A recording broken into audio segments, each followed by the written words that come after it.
थारमाने गुबुन गुबुन जोंनि बर'नि हारिमुनि सायाव खामानि मावनायजों लोगोसे माने जा हायै खामानिखौ मावो।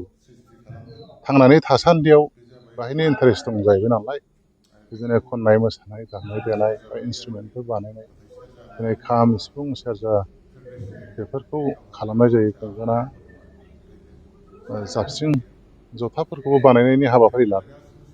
दा जाय मोननाय लोगो लोगो जथाखौबो बानायनाय जादों दा बानायनांगौ जादों आरोखि दाखालि माने दिल्ली सेन्ट्रेलनिफ्राय माखासे केमेरामेन फैदोंमोन।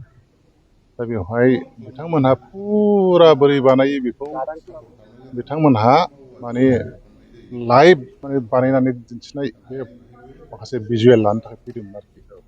दा बेवहाय हथात खरि फैनाय हिसाबै माने सिफुंखौ फल'ना हरबाय ओमफ्राय माने थरखाखौ दाननानै हरबाय आरोखि। दा बिथांमोनहा हर्नबिलनि सिगां सिगां खेबसे फैबावगोन। दा ओमफ्राय खामखौ बोरै बानायो बेनिफ्राय बिदिनो सेरजाखौ बोरै बानायो एकदम थुमनानै दामजाजासिम आरोखि। ओमफ्राय जथाखौ बोरै बानायो बेखौ बिथांमोना लाइभ माने डकुमेन्ट खेबफैगोन आरोखि। ओंखायनो जाय टेक मोननायाव बिराद गोरलै खिन्थु बेखौ दा उनावहाय बिनि रिपर्ट हरनांगौआसो बेखौ प्रेक्टिकेल बानायनानै बिथांमोननि सिगाङाव मेगनाव दिन्थिहरनांगौआसो बिराद माने गोब्राब बाथ्रा जानानै फैदों आरो। जाय माने जाय टेक मोननायनि आन्दोआव बिराद रिक्सनि गेजेरजोंसो बेखौ जाहोनो हानाय जादों आरोखि।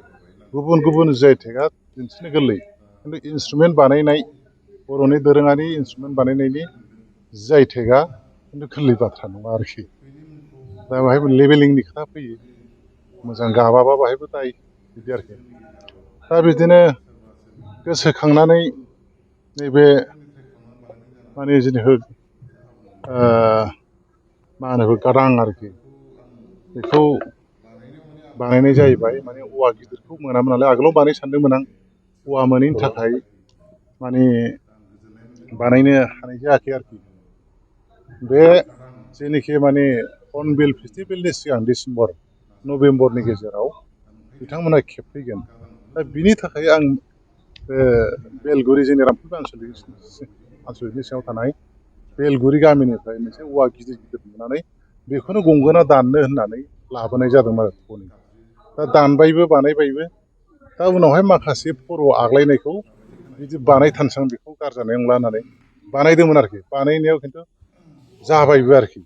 दा जानायाव बाहाय फुरा माने बिनि साउन्डआ बिराद मोजां सुइट ओंखारदों आरो बिनि फिंगारिं जेनाखि लेभेल आरोखि बे लेभेलाबो एकुरेट दङ आरोखि। दा बिनि कुवालिटिखौ नायनानै बे मोनसे जोंनि बर'नि दामजु हिसाबै जों बेखौ माने गनायनानै लानो हायो होननानै आं सानदों आरोखि। दा बिनि मुंखौबो डाइरेक्ट गादां दोनखादों। जोंनि बर'फोरनि गेजेराव गोबाङानो जों मिथिनो मोनै बेफोरबायदि औवानि दामजु बानायदों आरोखि।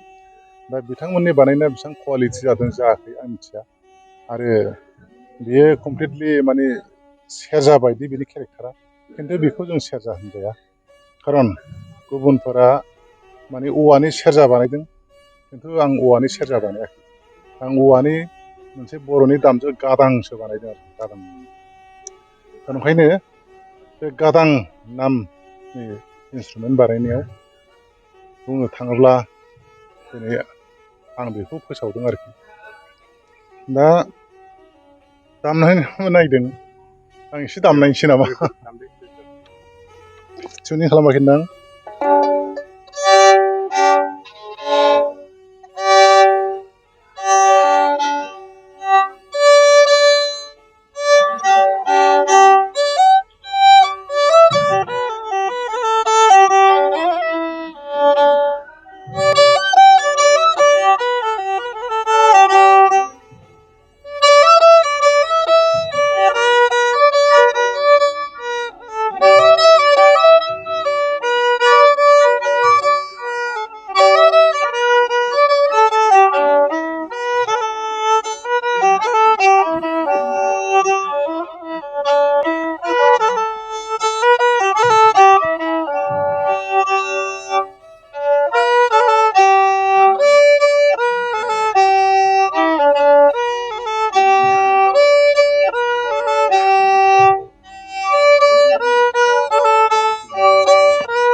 बेखिनि आरोखि माने टिउना मालाय फेना हरनाय नालाय बारा एडजास्ट जाया जादों जाय हक रायजो राजाया जुदि बे जिनिसखौ बाहायहैयोबा फिउचाराव बे गादां मुंखौनो जाहाथे दोनो आं बेखौ खावलायबाय आरोखि